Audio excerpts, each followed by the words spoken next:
everybody, and welcome to the Aggieville Alleycats podcast. Where come rain, shine, or anything in between, we're here to deliver to you the Kansas State sporting news that you so love. I'm Ace Edwards, right alongside Connor Baltazar. And welcome to the long-awaited football season preview.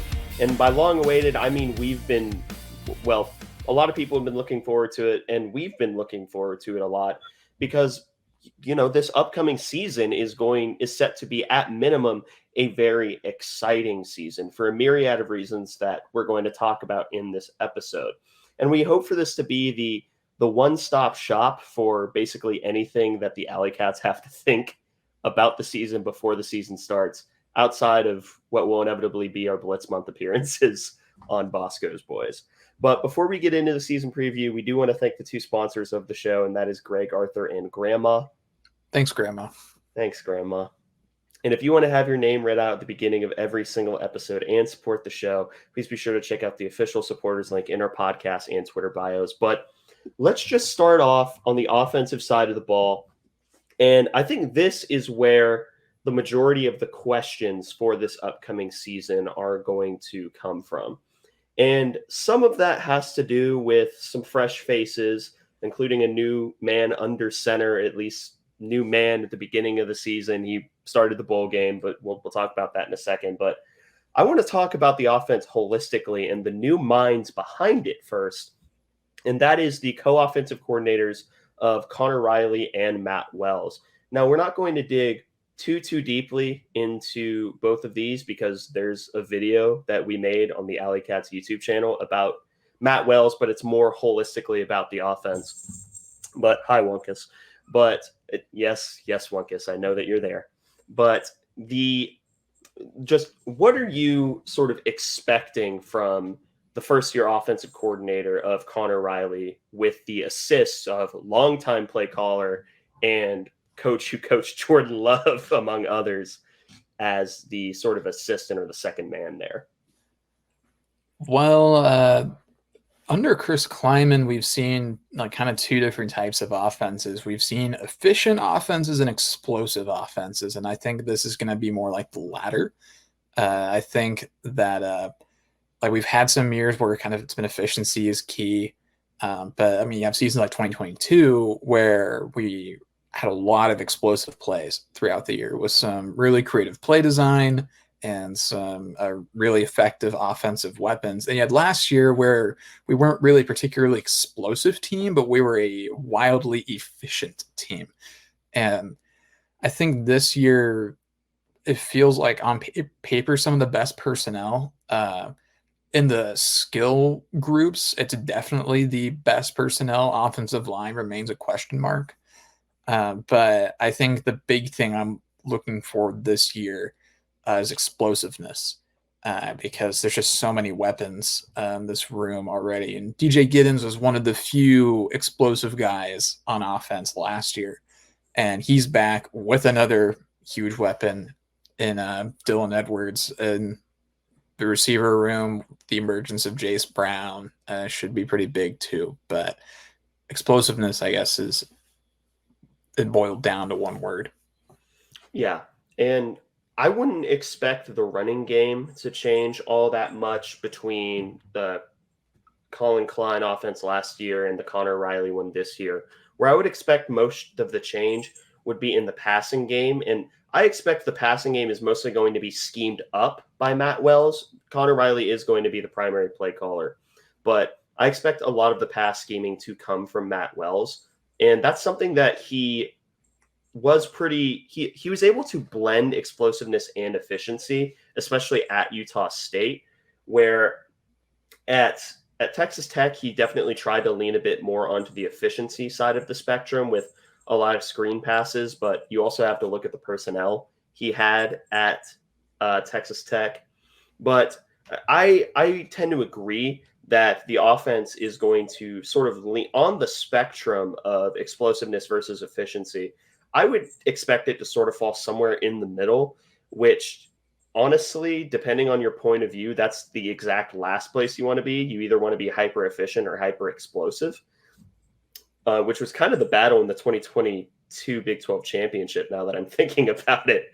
But a large part of what could make this offense so explosive is the new man under center, and that is the golden child of sunshine from the state of Kansas, Wichita specifically, and that is Avery Johnson. And Avery Johnson has been collecting his fair share of hype in the offseason and in the preseason, as pretty much every team hypes up their quarterback in the beginning before the season starts, because that's the best part about being a fan is the preseason hope.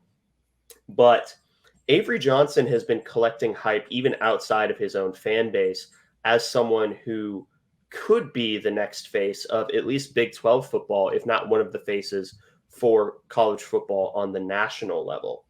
And a big part of what makes him special is he's a true dual threat. And I don't think we've had, Skyler was more of a pro style quarterback. Will was definitely more of a pro style quarterback. Adrian was a scrambler, mobile quarterback. I don't think we've had someone at least in doing the show, definitely not, that has Avery Johnson's skill set. And I think that's a big part of what's going to make the offense, like it has the potential to be so special, even in his first year as starting. Yeah, I think the closest that we can get is probably Skyler, because Adrian obviously was a fantastic runner, but just didn't have a great passing year. And Will at times was a runner and at times was a passer, but never really seemed to be both at the same time. So uh, across his career, he's a dual threat, just never simultaneously. Yeah. So Skyler's probably your best option as a dual threat, particularly earlier in his career, which I guess isn't when we were really doing the show, because in 2021 he was kind of limited as a runner for most of that season. But yeah, Avery Johnson, his skill set is already pretty rare, but there's just a huge load of expectations that is on his shoulders going into this year, but it's definitely earned given his performances last year, which playing as a true freshman as a quarterback period is already really difficult, and to do it fairly effectively is even rarer. Uh, so, but like there's deserved hype with Avery Johnson, and yeah, it's pretty much everything rests on him figuring it out pretty quickly. Although I think there's pretty easy argument that he already has it figured out, and we're just kind of waiting to deploy it. Yeah. And if you look back at the games where he played in, I know his completion percentage against NC State wasn't the best, but that's because he was sort of focusing on taking care of the ball, on being efficient. And that's sort of, it's harder to train safety than it is to train aggression. So to me, whenever Avery sort of starts getting in that groove and starts fitting into that offense, probably in mid-season form, I do expect there to be hiccups with the new OC at the beginning of the year. But I really think that Avery could be special. Am I going to put now here's the important part where I have to sort of pump the brakes a little bit. There are people in the fan base who will, and I think it is a minority, but it's a very vocal minority of the fan base that would be disappointed if Avery doesn't find himself in grander Heisman conversations. I think eventually he gets to that, but I think that putting that on a true sophomore with a first-year offensive coordinator is probably asking a bit much. And that's why I've sort of been pumping the brakes a little bit on the Avery Johnson hype, not because I don't think he'll be good. In fact, I think honestly he's more likely to make at least an honorable mention all Big 12 than he is to not, in my opinion. But I just think that we haven't had a quarterback like Avery Johnson in a very, very, very long time. And whenever you get that after a long break of it, you start to build up expectations. And I don't know, Connor, am I bugging, or do you kind of have that same general opinion for Avery? I think I generally fall in with you because I do think that it's an unreasonable expectation to look at Avery and say Heisman contender now.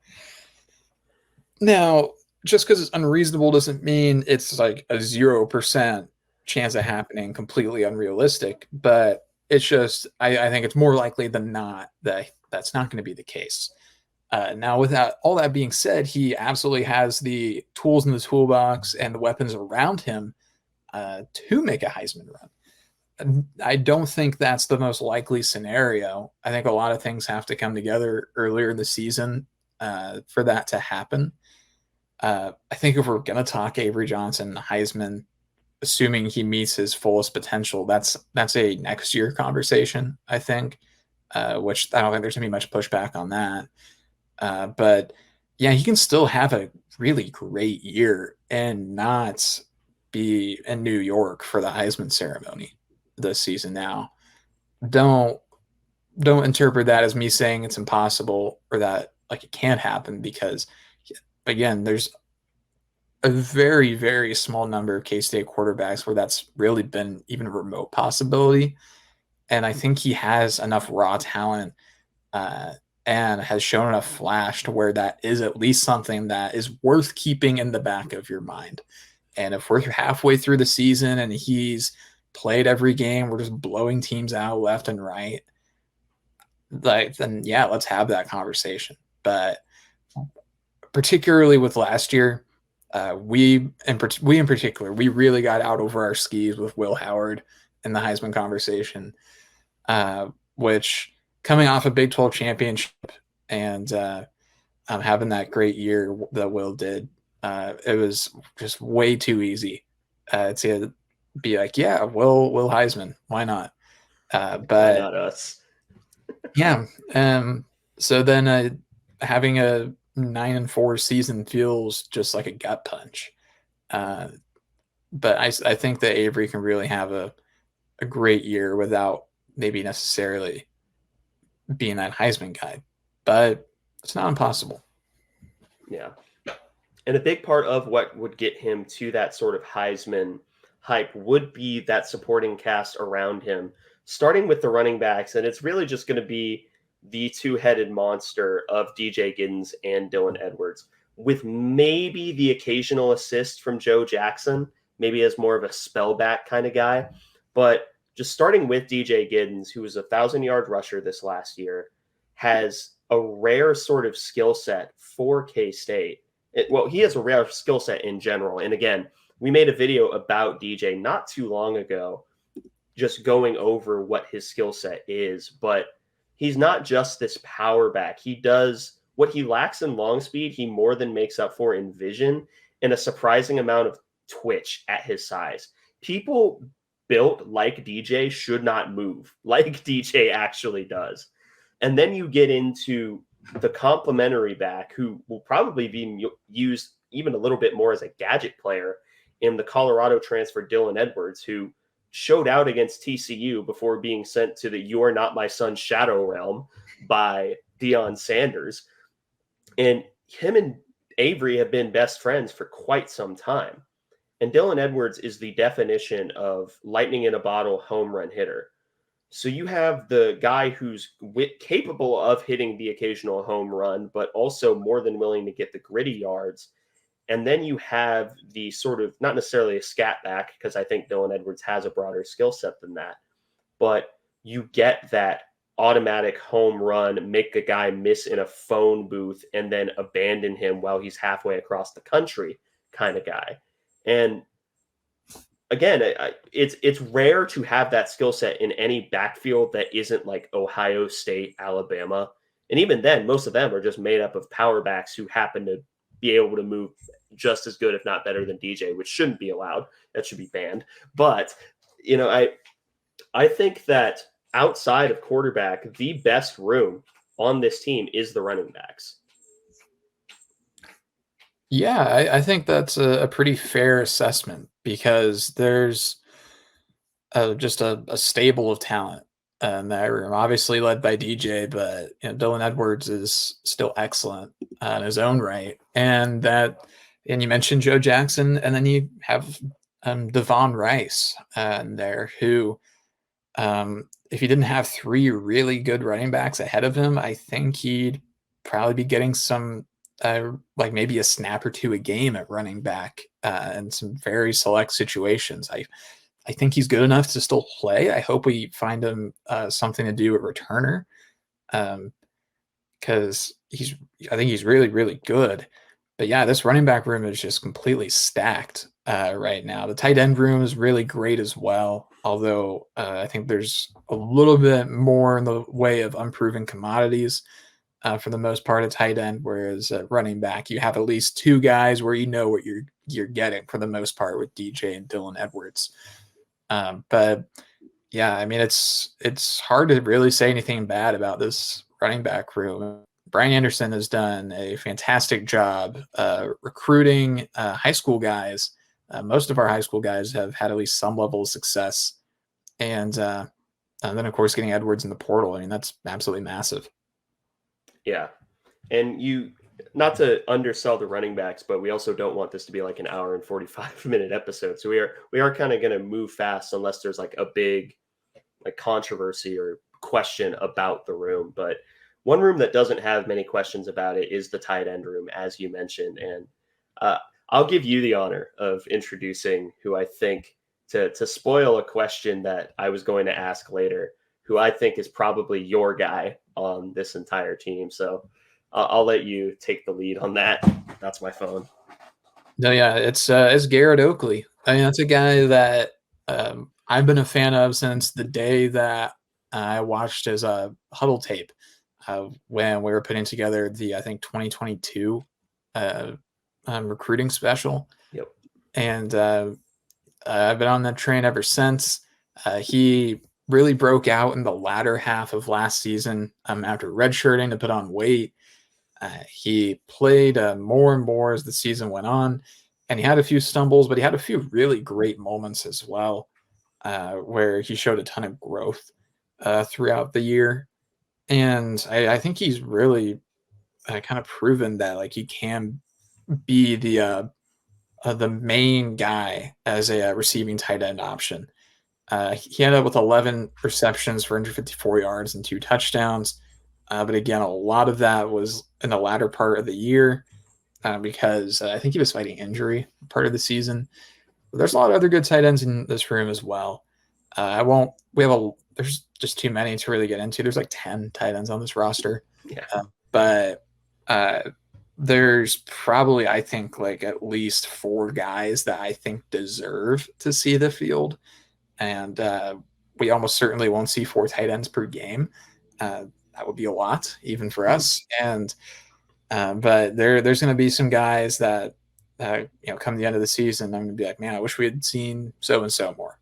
But Garrett Oakley is without a doubt the number one tight end right now. Yeah.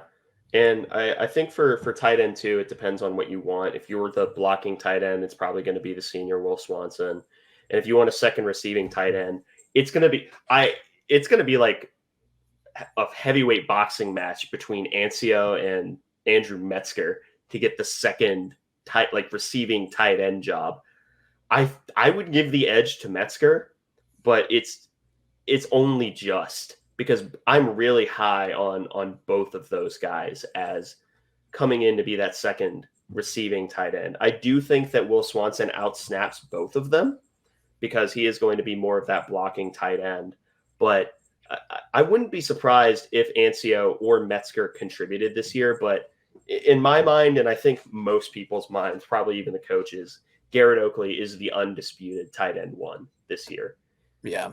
And Justin Wolf, I know, is a walk-on that we brought in, I think, pretty much specifically to be a blocker. So we have like two blocking tight ends now. So like, I don't know how much Justin Wolf we're actually going to see. Like, I know he got a little bit more traction than usual for a walk-on commitment when he chose K-State. So again, I don't know what to make of that or not, but yeah, I am not at all worried about the tight end room. A lot of really great athletes in the room, and Brian LePack is one of the best coaches staff as well. Yeah. And moving on from the tight ends is the receivers. And I think the best receiver this year is probably going to be the best receiver from last year as well. That's probably going to be Jace Brown, number one. It helps that he's Avery Johnson's best friend, so you have that established chemistry. But to me, the wide receiver room, while it's certainly not the best room on the offense, I do think it is probably the most interesting that I'm going to be tracking because there are a lot of names on this list that I think are all going to be fighting for those snaps. And I don't know, hands in the air, I don't know Connor Riley's substitution philosophy. Colin Klein and Courtney Messingham famously never rotated receivers ever. So we may just see a rotation of 3 or 4 guys, or we may honestly see as many as 6 guys getting in. And to me, the guys that have the best chance of getting in are Jace Brown, Dante Cephas, Jaden Jackson, Keegan Johnson, and Trey Spivey. And you could make an argument for either Trey Davis, JSD, Sterling Lockett. The thing we just don't know because like a lot of these guys are either unproven, have battled injury, and we don't know what Connor Riley's skill set is going to be. Or substitution philosophy, I should say. I can point to you at different roles on this team, but I don't know, Connor. What do you think? If you had to like gun to your head right now, name who the top 4 receivers are going to be in terms of snap count. I know 2 are probably really easy, but I think it's the last 2 that are going to be the most interesting. Yeah, Jace Brown is an easy one there, as is probably Dante Cephas. The last 2, again, that's where it gets interesting. The first guy I'm going to mention is a guy that I think I would pick to be the X factor for the ceiling of this year's team. And it's if this guy can break out, then I think we're in for a really fun year, and that's Keegan Johnson. If Keegan Johnson can put together what was rumored prior to the 2023 season, then I think we could really be in for a fun year. But again, Keegan really didn't have a great season. He was a little better down the stretch, but for a lot of the year, he was mostly invisible on the field. He had his big performance, I guess, against Texas. But beyond that, he didn't really do a whole lot. But if Keegan can go back to like Big Ten, like freshman of the year type guy that he was like at Iowa. I mean, he was producing at Iowa of all places, so he clearly has something. I'm not giving up on Keegan Johnson, but if he can have like a 500, 600 yardish season, along with Jason Dante having pretty solid years, then that means that we probably had a really great passing season. And that last spot, that could be really about anybody. Trey Spivey is a really attractive option.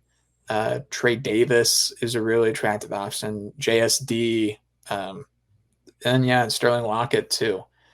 There's a few guys that could potentially break in there. I'd lean Trey Spivey right now, particularly given how I kind of thought he'd play a little more last year, given his just strong talent. But Jace is obviously going to be the headliner here. Cephas needs to have a good season, but Keegan is probably the guy I'm most interested in. Yeah, I agree with you about Keegan Johnson, but I wouldn't say he's the X factor, as in like if we unlock him, we unlock this offense. And I'm not going to say it's Jace Brown either, and it is going to be someone you mentioned, that is Trey Spivey, who has been getting a little bit of preseason hype. If we can unlock the potential of Trey Spivey, you have the receiving combination of just pure receiver, not any gadget play. You have the top 2 of Trey Spivey, who is a true alpha dog, 6'4" X receiver, and you have Jace Brown, who's the crafty sort of Z receiver who can get open against anyone. Jace Brown, I think, he's pretty much already where he's at, which is going to be a really, really good receiver. Trey Spivey has the potential to be special at receiver. So if we unlock him this year, oh oh, Matt Wells is going to be a very, very happy man if he unlocks Trey Spivey. And that's not to downplay Keegan Johnson, but I think Keegan Johnson, if we unlock him, we're going to be a really good offense. If we unlock Trey Spivey, my expectations are like top 25 offense in the country if we unlock Spivey. Frankly, my expectations without either of those guys being good are top 25 offense in the country.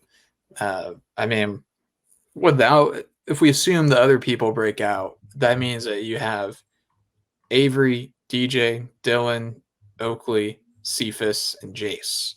So that's 6 guys, all really giving you good numbers, like those guys that you can rely on any given night.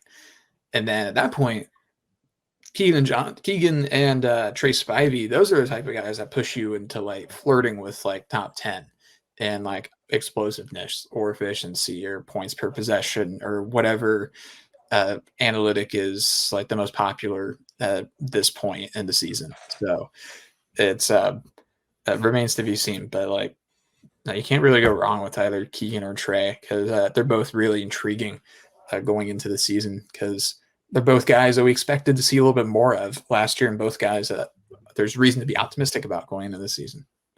Yeah. And the other big question mark for this upcoming season on the offensive side of the ball is the offensive line. And a lot of that is because we're losing a not insignificant number of snaps, including the best lineman in K-State history in Cooper Beebe. But that being said, I don't think that this offensive line is going to be bad by any stretch of the imagination. And in a lot of ways has the potential to be more talented. I said more talented, not necessarily better as an offensive line than last year's. And I think it really starts with just about where every offensive line starts, and that's at left tackle, where I think Easton Kilty has he's probably going to be an all Big 12 pick in some variety. And that's just because he is that dude coming, like an FCS transfer is very rarely seen as that dude. No, Easton Kilty is that guy. Yeah, he's going to be the next Wildcat offensive lineman to see his name called at the end of April for the NFL draft. So I'm looking forward to that to help rebuild the draft streak. But yeah, he'll be a big guy. But the other spot I think that's kind of sharpy right now is Carver Willis at right tackle. We can get into a broader discussion about the interior because that's where I think the most shuffling is going to be. But Carver Willis, I think, is pretty well set at right tackle, which, I mean, if you look back to like after week 3 last season, I mean, we were ready to crucify Carver Willis in that. Oh, we were mad. But by the end of the season, Carver Willis had really turned himself into a really good offensive lineman, and getting those extra reps when Duffy was injured, that allowed him to, by the end of the year, not just be playable, but quality. And so Carver Willis is somebody to keep an eye on. I say keep an eye on. He's going to start, I think, a right tackle. And he's also kind of a rarity in today's college football game because it feels like he's really been around for a very long time because he's a senior now. He was in one of Kleiman's earlier classes. I remember him playing back in that 2020 season. I think we gave him reps at left tackle. And it was horrible. It was really bad. Because I mean, we just, I can't remember what game it was, but we just couldn't find a left tackle to save our life. I think KT got some reps out there, but that was before he was good. And so that was a disaster as well. But Carver, he's been around for a while, and he's definitely earned this starting spot. And I'm looking forward to seeing what he can do. But we've got the tackle set, which is really important with Kilty and Willis. But then you move inside, and there's a lot of interesting and appealing starting options, but it's a little bit unclear like exactly who will start and where, despite there being quite a few options.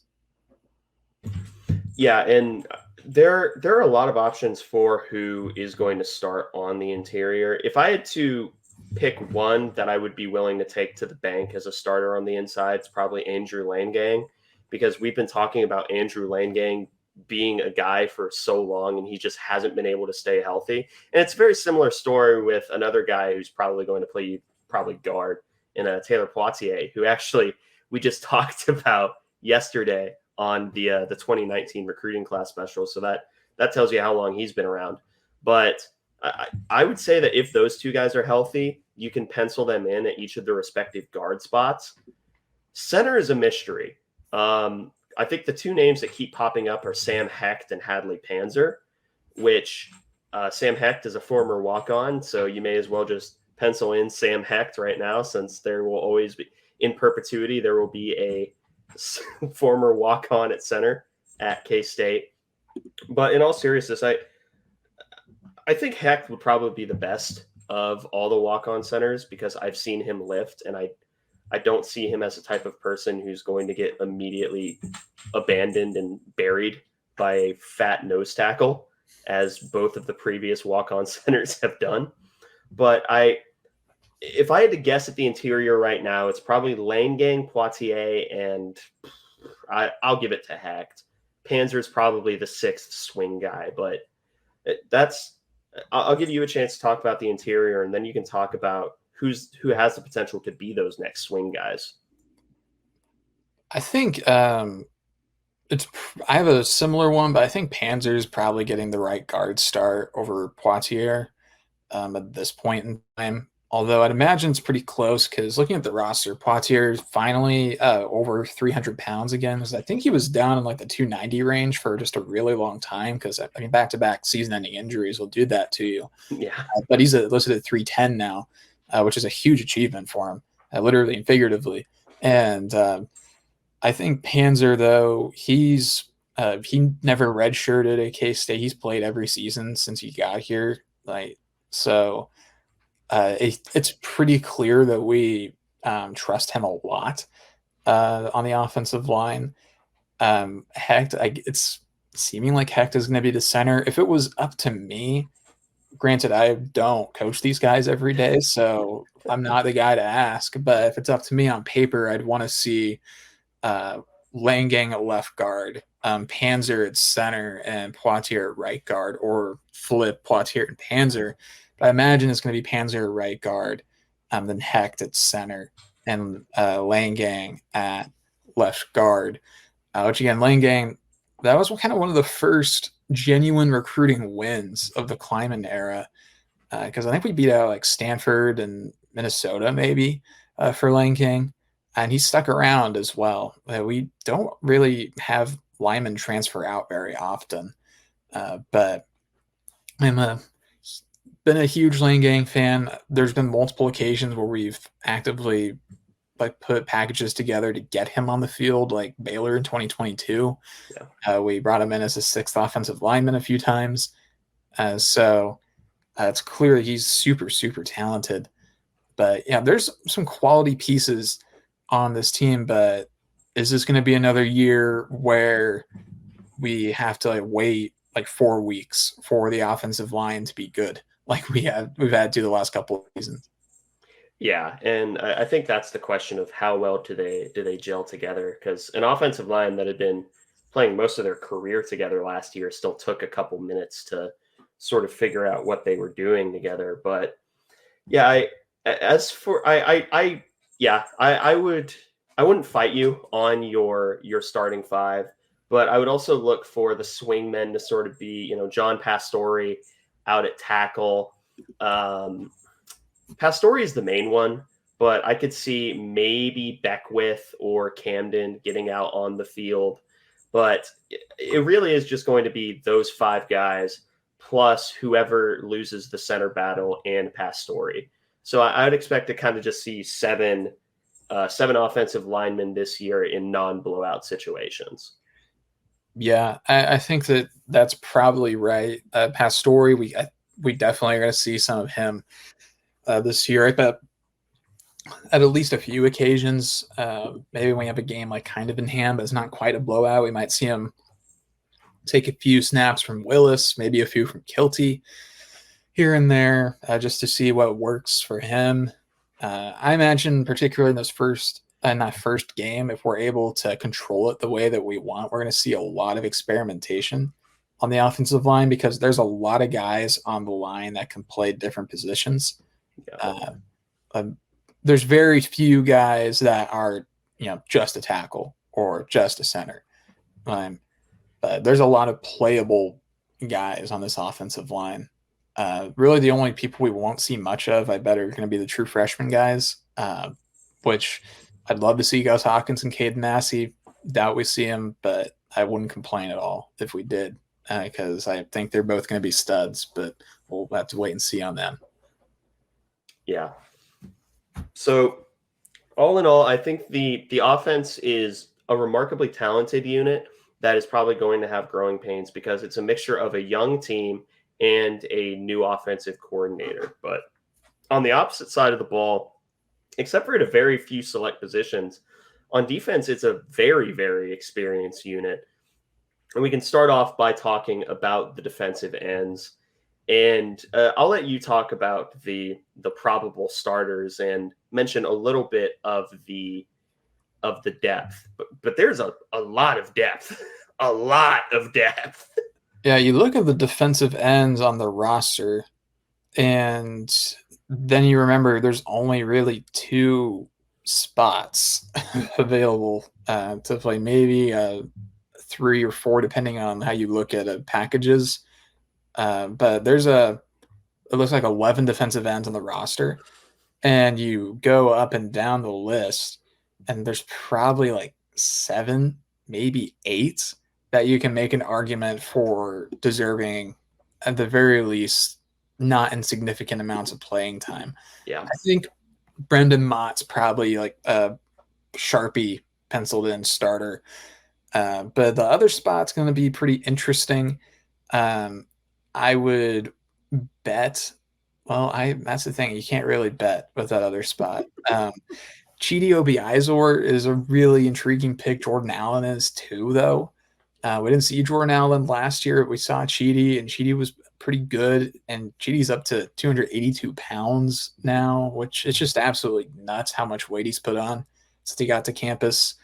But Jordan Allen, I bet we see some of him. Travis Bates was kind of flying under the radar. Toby Osunsami's down there now too.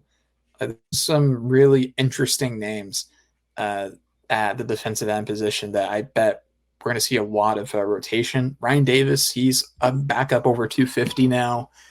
So he survived whatever sickness he had in high school, mono. So like he is back to playing condition, I hope. And I hope we see him because he was, I think, maybe the sleeper of the class that year, particularly because we didn't really hear much about him last year either. But yeah, the defensive end room is really, really interesting to me. Yeah, and it's really interesting to me as well, just because of that pure amount of depth. And each of the pieces, like the depth pieces, are good at different things. And I think that's the best part of it is you can come up with a scenario where each of these guys is going to be the best option in a given scenario. And those aren't like ridiculous scenarios either. Like if you want a speed rush package, your best options are probably going to be Toby Osunsanmi and Jordan Allen. If you want a run defense anchor situation, your best options are going to be either Travis Bates, Brendan Mott, or Chidi Obiizor. And if you want that more finesse package or 4-down situation, you may want to get in people like Davis, Stufflebean, and Toby O. And that's not even mentioning Donovan Ryman, who I think was you and I's number 2? He was in both of our top 5 in the 2022 recruiting class. Yeah, he was. He was a really good prospect that, unfortunately, we followed him up with a fantastic group of defensive ends. So Ryman's going to be he's going to have to fight tooth and nail to get on the field. We saw him a little bit last year, but gosh, Davis, Obiizor, and Allen are all going to be fighting with him, and now Travis Bates too. That's not a position I'd want to be in, but yeah, I guess that's why they're D1 athletes. They want to compete. So, I hopefully they'll all make each other better. But yeah, uh, it's looking like potentially a poorly aged take with Ryman, although his tape was really convincing. Yeah, and there's still time for him, Yeah. but you know, the defensive end room is really really good.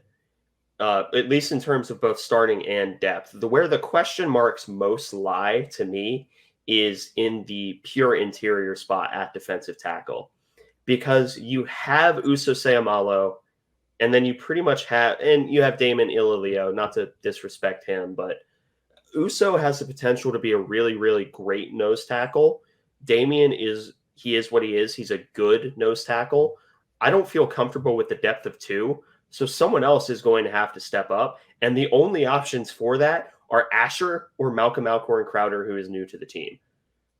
And my money is on Malcolm Alcorn Crowder because he's a ridiculously good, he's a ridiculously talented player at nose tackle. Getting him to qualify to come to K State was one of the most quiet, it was one of the quietest wins of the entire offseason. But I look at the nose tackle room and I understand the questions because I have those questions myself. Yeah, I think that's the best place to start to poke holes in the team, uh, and right there in the middle of the defensive line, because Uso did deal with injuries, I think, last year. So that's a fair question to have. Malcolm Alcorn Crowder uh, came in kind of as a heavy defensive end, but he's put on weight really fast. Like I think he was a 290 recruit, and he's up to like almost 320 pounds now. So he's put on weight pretty quick, but he's somebody that might be athletic enough to play like a nose, but also a little bit of three tech if we need him to. Uh, Asher, we've seen play a little bit, but not enough to make any really notable conclusions on. Damien, I like the way you said it. We know who Damien is. That's going to be a really consistent, solid spell nose tackle. He just doesn't really have the pure size that we need to be a A space yeah, eating big yeah, boy. like he just doesn't have that, and that's fine because we don't need everyone to do that. But it's we kind of have this conversation every year where the defensive tackle room is always a little bit suspect. There's been very few exceptions. 2021, I guess, we felt pretty solid about Timmy Horn and Eli Huggins. But even still, it's another kind of pressure point for this year's defense. Although there is still talent in that room. I'm not fully hitting the panic button, but I we're going to have to rely on Uso staying healthy, Malcolm Alcorn Crowder being who we want him to be, Asher stepping up if he needs to, Damien staying healthy too. There's most rooms are always like an injury away from like having a problem, but defensive tackle in particular, where it seems like we've had some injury problems, that's definitely a concern. Yeah, and I think another room where one injury starts creating a lot of, well, maybe two injuries starts creating a lot of questions is the linebacking room. Because I think we have we can pencil in the one line. It's going to be Alec Marenko probably at will, Austin Moore probably at middle linebacker, and Des Purnell at Sam. But outside of Asa Newsom and Austin Romaine, you're starting to sweat a little bit if you're having to dig into your depth. The one line is really, really good. I really like the one line of Moore, Marenko, and Dez. That's a really solid 3-3-5 linebacking core. But once you get past that, you're starting to ask young guys to step up, which Austin Romaine did step up last year. He had true freshman moments, but he was a true freshman, so you kind of expect that. Asa Newsom is coming off of injury, and then you're dipping into people like Terry Kirksey, who is a JUCO transfer, Rex Van Wy, and you're getting into a lot of sort of unknowns whenever you get past that the two line, basically. Yeah, which again, that's kind of a common situation, it seems like, as well for the linebacker room. I am happy that we were able to get a really good Jake Clifton replacement in Alec Marenko, because that really could have spelled disaster for the linebacker room. But we went out and made a pretty quick adjustment there. But yeah, Rex Van Wy, he's up to 239, which is great. Austin Romaine, for a true freshman middle linebacker in Power 5, that was a largely unheralded recruit. I really don't think he could have done much better than he did. But yeah, Asa, really, really great prospect. That looked good in the games he played. We just need him to stay healthy. And then, of course, Alec Marenko, Des Purnell. There's good guys in that room, and there's some youth in there as well. But I don't want to have to be like last year, where we need to be giving a guy that just made it onto campus a ton of snaps, like Boone Morris. I don't want to be in that situation because that's not the ideal situation. I also don't want someone who's like freshly down to linebacker. So people like, Cam Salas, Tyson Struber, I don't think those are ideal fits for stepping down into any linebacker voids. But the two questions where I have it's very funny that we have probably the deepest room on the entire team in defensive ends, and then the rest of the front seven has massive depth questions. And then you go to the cornerback room, and you once again don't have that many questions in terms of depth. You have your one line in Keenan Garber and Jacob Parrish. You have your two line in what's probably going to be Justice James, and then a dogfight between probably Tyler Nealon, Donovan McIntosh, and Jordan Dunbar. You have a lot of really solid options at the corner room. And that's not even mentioning people like Kenigel Thomas, who I think was more ready to play than people probably gave him credit for last year. And this is another room where if you told me that the starting one line was out, like Garber and Parrish were both out for a game with like a nagging injury, I wouldn't be panicking if the two line had to pick up a couple starts. Yeah, this has got a lot of quality guys in this room. Justice James, he's played a decent amount of football for K-State. Jordan Dunbar was pretty good at Rice. And Darrell Jones, he's been around the program for a while. Tyler Nealon, I'm surprised he didn't play more last year, but we redshirted him and got another season out of him. And Kenigel Thomas and Donovan McIntosh should both be players that we end up really liking down the stretch. But yeah, this is another pretty good room. There's not, at least this year, I don't think there's going to be one like elite guy in this room unless Jacob Parrish takes the next step. But we have two guys that you can put a corner, and against a lot of receiver rooms, feel at least decent about your chances, I think.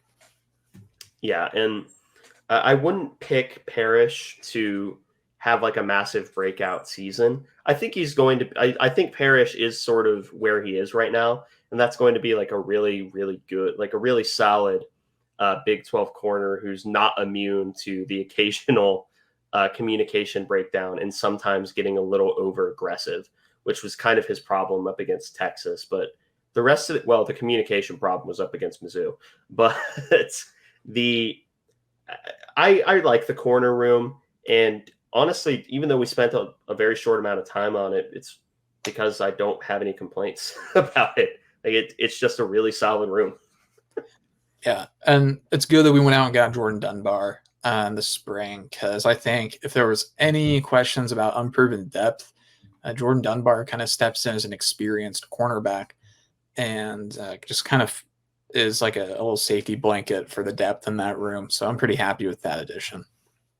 Yeah. And now moving on to the safety room, I think this is another one where you can probably pretty easily slot your starting three, and that's going to be Marquise Siegel, Jordan Riley, and VJ Payne. And it's another room where I feel more than comfortable with pretty much all of the depth. I've been one of the biggest Daniel Cobb supporters on this planet. Jack Fabris is a psychopath who just so happens to play football in I think the direct quote from a coach was he would eat glass if we asked him to. So, that's always good. Making our takes age very poorly, but I enjoy taking I enjoy taking L's if it's a positive for the team. Then you have people like Colby McAllister, who was quietly pretty solid last year, and Kendra Steiger, who was a contributor last year. And then you have a few names that are sort of on that borderline, and that's going to be probably Wesley Fair and the JUCO transfer in Dante Strap Thomas. I know Dante Thomas is going to hit one person and kill them this year, but that's pretty much all I'm expecting from Dante Thomas in year one. But I'm really comfortable with the experience of the safety room, especially in this 3-3-5. Yeah. The safety room has been in Kleiman's tenure, particularly the last 4 years, one of, if not the most consistent rooms on the team.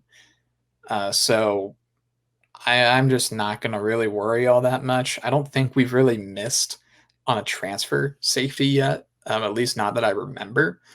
It seems like every year we bring in a transfer safety that ends up just being like an all Big 12 guy. Do you want to count Hunter Henry? I think he was a walk-on transfer, so okay, so no, not really, no.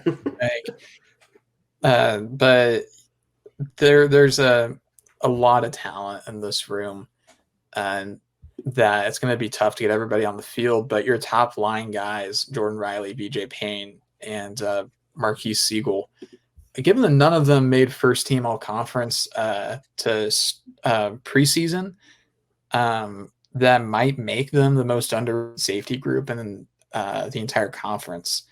And I really think that there's not an unrealistic future that sees two of those guys get first team all conference when the season's all said and done, particularly I think Siegel and Payne, because VJ has so much experience at this point. And Siegel is slightly better hands from being first team all conference last year. So like he's like a 40 catching rating away from like having probably 7 picks last year. Yeah, he really drew some, I won't call it bad luck, just bad catching. Luck implies that it wasn't his fault, but it's Siegel is, I think he's really primed for a big time season. And VJ, he was really great. Pretty much he was probably the most consistent safety last year on the team because Siegel had a rough start. Kobe was very up and down, but VJ was kind of like a consistent, solid presence throughout a majority of the year. So it's good to have him back. And he's still just a junior, so he's got more time if he wants it because he's been starting games since he was a true freshman. Yeah. So that's pretty much going to end the conversation about the roster. Chris Tennett's still probably going to be the kicker, and the punter is Leighton Simmering. Him or McClannon or Cobb. I'm not really sure, honestly. Yeah. But now we can talk a little bit about the schedule. And like I said, we don't want this episode to be like an hour 30. So this is going to be a sort of quicker look at the schedule. And of course, you get UT Martin, which is probably going to be a victory. We'll do what we kind of did on Knights in the Ville, where, do you expect a win or loss? And if we lose the game, why did we lose it? I think is probably the best way to do that because it's still pretty quick. UT Martin, obvious dub. The only way we lose is if, I don't know, the entire team pulls a Marshall and dies. Yeah. It was kind of dark, but yes, I honestly do think that's probably right. That should be, if it's not a win, then I don't know, I'll be really sad, I guess. I said that like there was going to be a threat at the end, but I don't know. I'll frown. I'll be sad. A tear will run down my face. So take that, Kleiman. But no, we better win that game. Yeah. And the next is at Tulane. Again, I do project a victory. This would be different if they still had Michael Pratt there and also still had Willie Fritz there.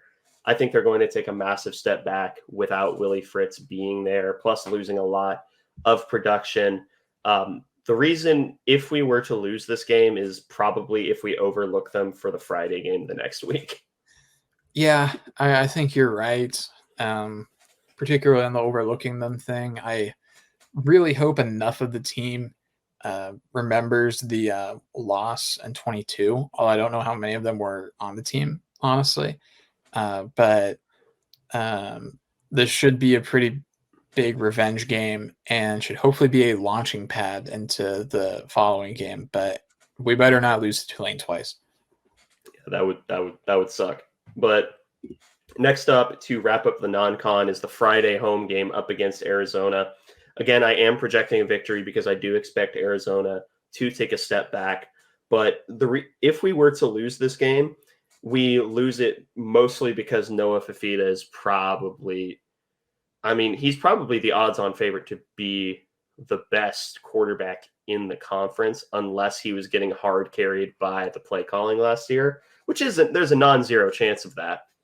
But I, the only way we really lose this game is if Noah Fafita turns it into a massive shootout and we just run out of gas, basically. Yeah, I feel the same on that one.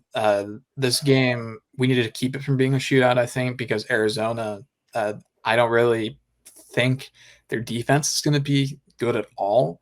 But they've got Fafita and they have Tet McMillan on the offensive side. The balls, their 1-2 punch at quarterback and receiver, so they can keep up with about anyone.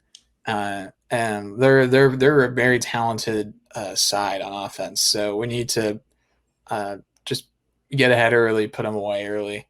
But it's not going to be an easy game by any stretch of the imagination because they'll definitely be hungry. Because even though it's not a Big 12 game, like it is in effect their first game in the conference, even though it's technically not a conference game. Yeah, which is still super weird. But I wonder if that'd be really funny if they bring that into like a tiebreaker scenario based on common opponents. I'd really dislike that. But Yeah. Next up is BYU in Utah. I think Aiden said it best on Nights in the Ville. We lose this game if the altitude gets to us, basically, because I don't think BYU is. I think they're going to be fighting for a middle of the pack Big 12 position, but the altitude is no joke. Plus, it's going to be our first trip to Provo, so I am projecting a win. But like I said, we are giving a reason for if we lose, why. yeah, I don't think we lose this game. I think BYU's fighting for 500 this season. But I can't really think of many reasons that we would lose this game other than a lot of mistakes. BYU's not a bad team, but they're a team that I think we match up with pretty well, particularly with our offense. Again, I think our offense matches up well with most of the defenses in the country. So it's going to be, can we avoid getting schemed on defense pretty much? Yeah. Oklahoma State, I am projecting a victory, but this will probably be like a NCAA 14 EA Classic or like ESPN Classic. We lose this game if we let Ollie Gordon get going. It really is that simple. Alan Bowman does not scare me at all. The receiver room, Oklahoma State's always going to be talented there. But if Ollie Gordon gets going, that's how we lose at home. Yeah, they've got great receivers. Ollie Gordon, one of the best in the country, and but yeah, Alan Bowman is not an inherently threatening quarterback. It comes down to how he utilizes the tools around him. But yeah, we could lose this game. This is absolutely a losable game. I think that we should win it, but it's we just never know with Oklahoma State early in the season because it's possible that they won't know how good they are until the week we face them. So, because that seems to keep happening, as is tradition. Yeah, but this isn't an away game, so we do stand a chance in this one. So, yeah. Next up is at Colorado. This one I am projecting a victory, but this one to me has the most obvious path to losing that I don't think is the most likely scenario. And that's basically if we let Colorado do to us what Texas did. And that's just basically outstar us to death and out athlete us to death. Their offensive line is going to be probably pretty mid their offensive play calling is probably going to be pretty just okay with Pat Shermer, of all people, running the offense. But they still do have just a slew of just athletes. And that's pretty much how Texas got to us, was out athleting us and out bigging us. That's something Colorado is not going to be able to do. They're not going to be able to out big us, which Texas was very good at doing. But yeah, this one is the, how did I word it? The outcome that I don't see as likely, but I guess is the most likely of the non-likely scenarios. So like a 30% chance, I guess. Yeah, I think I agree. I'm hoping Dylan Edwards has a big game. This one, I have no idea how his relationship is with Colorado or the circumstances he left under, because I know Dion tweeted in support of him during his Wildcat NIL interview, but Colorado fans seem like mixed on their sentiment with him leaving. Okay, Colorado fans, like let's stop right there. But I think that this should be a win pretty clearly. But yeah, this is still a super talented team. Despite, I think it's gotten a little popular to say this, but Shadur Sanders is he's not a bad quarterback. Like, it's very easy to hate him, but that does not mean that he is a bad quarterback. In fact, he's a pretty good quarterback, despite having flaws. He can be overrated and still be a good quarterback. I guess I'll put it like that. But can we keep him and Travis Hunter from blowing up? Pretty much is going to be the biggest question, I think. Yeah. The next one is at West Virginia. This has been the one that I've basically been penciling in as a loss since the schedule came out, because Morgantown is a very scary place to play, especially if West Virginia has something to play for, which this is too early in the season for them not to have something to play for. So this is the first one that I am projecting a loss, because I think it is probably going to be a pretty raucous environment. I am going to do the inverse, though, of what does it take for us to win this game? It takes us basically containing Garrett Green, because Garrett Green was sort of the engine that made the offense go last year. I think, honestly, Garrett Green might be the most underrated player in the Big 12 right now. Yeah, Garrett Green, in my college football 25 dynasty, Garrett Green in season 1 won the Heisman. So there's that going for him. I don't think that will be happening in real life, despite him being a pretty good quarterback. He has been getting a lot of run as of late. It feels like I think he could have a good season for West Virginia, but West Virginia is kind of like a Diet Oklahoma State in that you just don't know what you're going to get. It feels like year to year with them. Is Neil Brown going to be on the hot seat and narrowly avoid getting fired, or are they going to somehow go to a bowl game? It's anybody's guess. But if you want to believe the college football 25 video game, we're going to get out to like a 10-0 lead and then lose by 30 somehow. So I'm not speaking from personal experience or anything, but there's a lot of ways this game could go, because we've, I think, had about every possible outcome in Morgantown as far as I can remember since they joined the Big 12. We've blown them out when they've been highly ranked. We've been blown out by them. We've narrowly escaped. Last time we were there, they gave us a pretty good fight when we were still, I think, probably clearly the better team, but they still gave us a run for our money. So I fully expect to have a really difficult game in Morgantown, but I can't quite go as far as to predict a loss, I think, but I'm really close to. So it's like a coin flip. I'm gonna predict that as a loss tentatively right now, unless we just like 2012 like demolish them. That'd be pretty cool. Would be, I think. then the next week is Sunflower Showdown up against KU. We lose this. First off, I'm projecting a victory this game. I'm not doing the rant. Not today. That'll come another day. But we lose this game basically if KU decides that they want to fight for the state of Kansas more, which I don't think they wanted to do in like 2 decades. So I think that this is a game that I think KU is going to be fighting for a middle of the pack Big 12 spot, and K-State is going to be fighting for a spot in Arlington or to stay in Arlington contention. So I think the game generally is going to mean more to K-State. I think KU has a chance of winning this game if they treat their home game against Houston the week before the same they treated their game against Texas Tech this year, where they lost at home to Texas Tech because they seemingly did not have an offensive game plan for that game. Or it was either they lost or nearly lost. But then the next week they break out about every trick in the book for the K-State game. So it's pretty much just KU elect to skip a week of scouting an opponent and basically sacrifice a game to try and beat us, which I would not put past them. I was going to predict that they do that, actually. I still think that we win because that's what we did this year.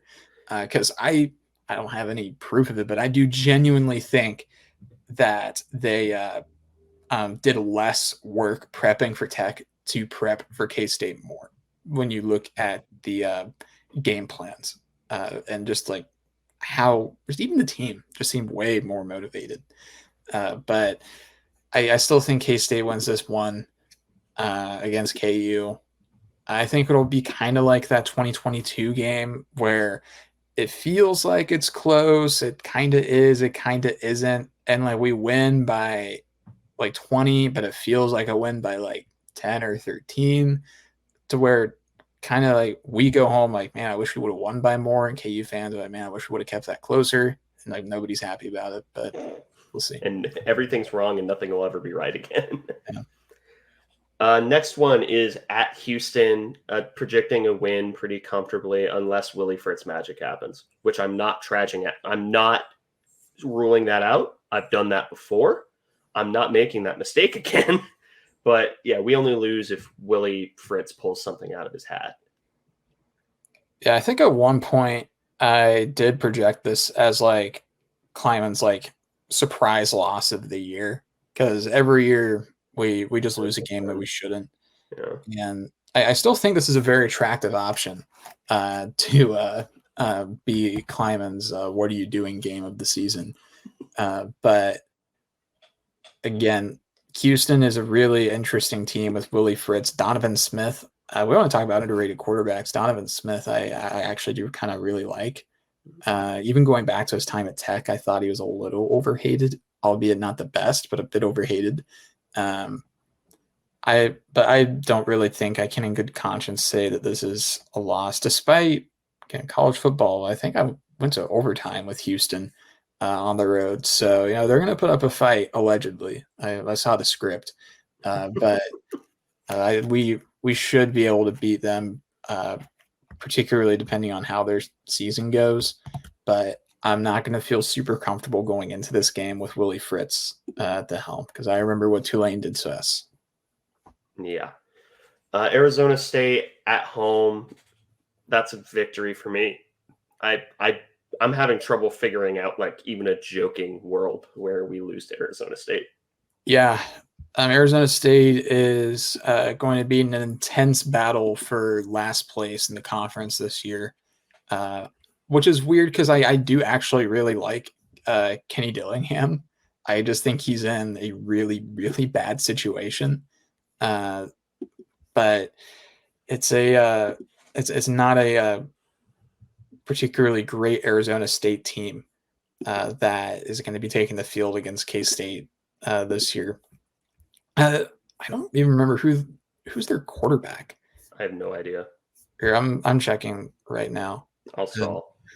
Yeah. Jeff Sims is on their roster of Georgia Tech and Nebraska fame. What? Yeah. So word. Yeah, Jeff Sims is at Arizona State. Do they have anyone else? Bourget. I can't tell if that's like Woo! something Ashley's going to play.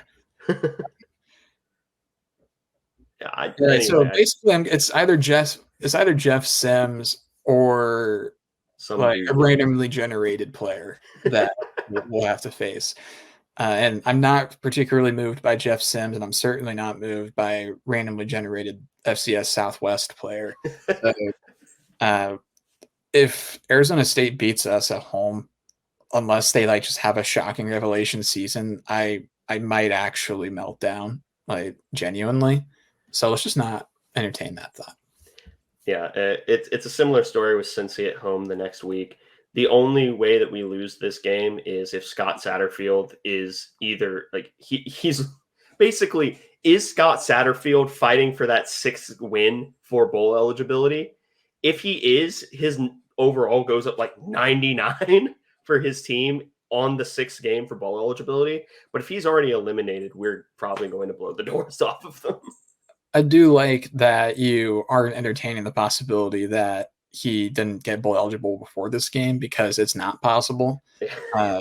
But we also have to consider the other way that we lose this game is if Logan Wilson goes off for Cincinnati in the revenge game. Oh god. So that is entirely possible that happens. And also in my college football dynasty, since he made the Big 12 title, and I don't know how they managed that. But since he was genuinely good, they were a top 25 team all year, which just doesn't make any sense. But no, this should be a big win. I'm glad that's our senior day. I kind of am hoping for the elements so we can exercise our snow game demons. So no, look, the game was horrible, but the overall experience with the game removed I actually really enjoyed, because I've always wanted a snow game. You know that. So now the next goal is a snow game that we win. And the only way to do that is to have more snow games. So hoping for one. Maybe it's a snow game where Willie gets the opportunity to climb to the top of the press box. How about it snows, but it doesn't start until like the fourth quarter, and then it's like a blizzard, but we're already up like 45-3. That's fine. Okay. So we can compromise that. And I'll count that as a snow game, even though it's only 25% of one. Speaking of snow game, to bring up bad memories, the last game is at Iowa State. Rivalry game, Farmageddon, anything can happen. Tentatively projecting a victory, because we're one act of God away last year and one Will Lee deciding to care about tackling from probably winning last year. But Ames is a weird place. It's always going to be a weird place. Iowa State fans are probably going to show up for this game because of the Farmageddon rivalry. Weird things happen in Ames. Like I said, I am projecting tentatively a victory, but the way we lose this game is the inverse of the Arizona game, and is if we let it turn into a rock fight. We probably lose this game if it turns into the 2023 Iowa State game, which is still probably like a top 3 worst K-State win that I've ever watched. The 22. 22, yeah. Adrian. The Adrian Hill, and like the only touchdown of the game or whatever it was. But yep. But no, I think this game is probably a genuine coin flip, which leads me to think it's probably going to be a loss, which I don't want to predict a loss, because it brings actual pain to my soul to project a loss to Iowa State and give them credit at all. But I mean, I cannot believe they went 7-5 last year. Like, it's a genuine miracle that they didn't win like 3 games last year. Yeah. So I don't know how Matt Campbell did a better job coaching that team than the best Cyclone team ever by a wide margin in that 2021 season. But I digress. I'm going to go ahead and go with a loss here just to put my record at 10-2. But I do think this is like a coin flip game, because I think it sounds more realistic to say we're going 10-2 than 11-1. because I think the 10-2 is probably the most likely scenario as things stand. But I do think this Iowa State game is like an actual coin flip. Yeah, I am going to go with 11-1. So the next two questions before we sign off and leave with our expectations generally for the season. It is running a little bit long, so if you've made it to this point, thank you.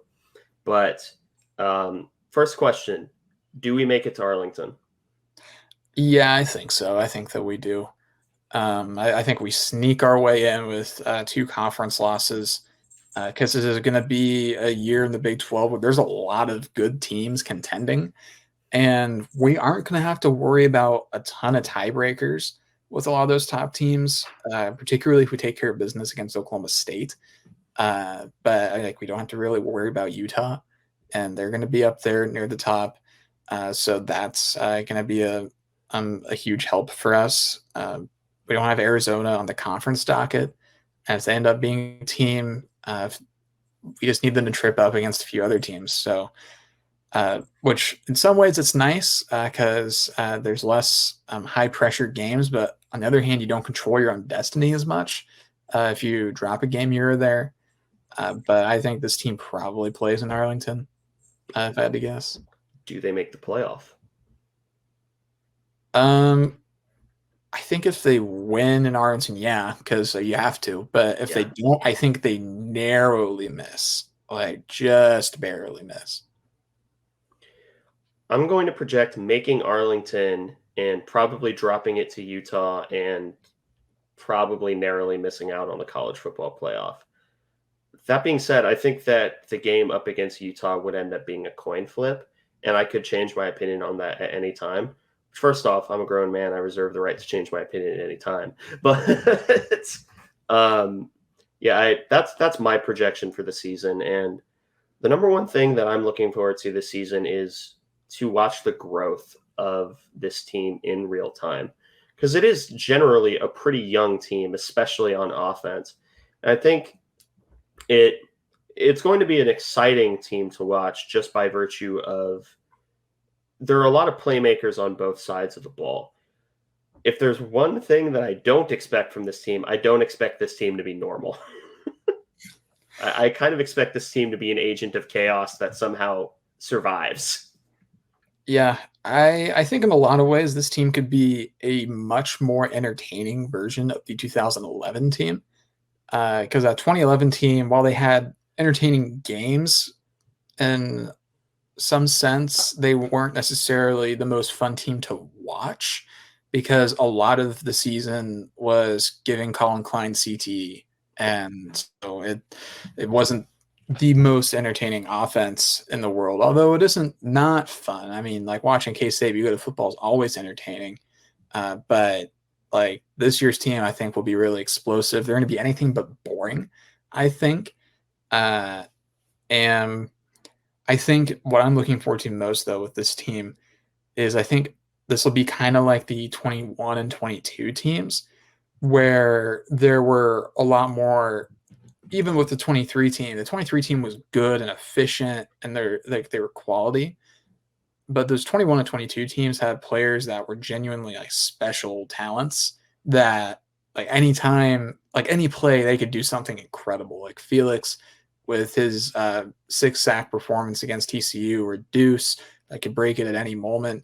Malik had his moments too. Ben Sinnott was kind of the closest I think we got to that last year.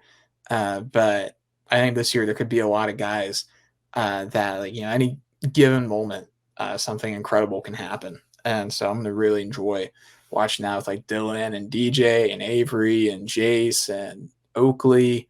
And then there's probably be somebody on the defense that emerges, like maybe VJ or Siegel. Yeah. So is that going to be your final word on the team? It's the final word. All right. Well, if that's the case, thank you all so much for listening to this episode of the Aggieville Alleycats podcast. If you want to follow or contact the show, you can follow us just about anywhere at Aggieville Alleycats. And if you want to email us, we're AggieVilleAlleycats@gmail.com. If you want to follow us on a more personal note, I am at ACEdward00. I am at Connor Balthazar, capital C, capital B. And if you want to support the show financially, please be sure to check out both the supporters link and the merch link in our podcast and Twitter bios. But most importantly, thank you all for listening to this episode of the Aggieville Alleycats podcast. Where come rain, shine, or anything in between, we're here to deliver to you the Kansas State sporting news that you so love. Stay safe, Alleycats.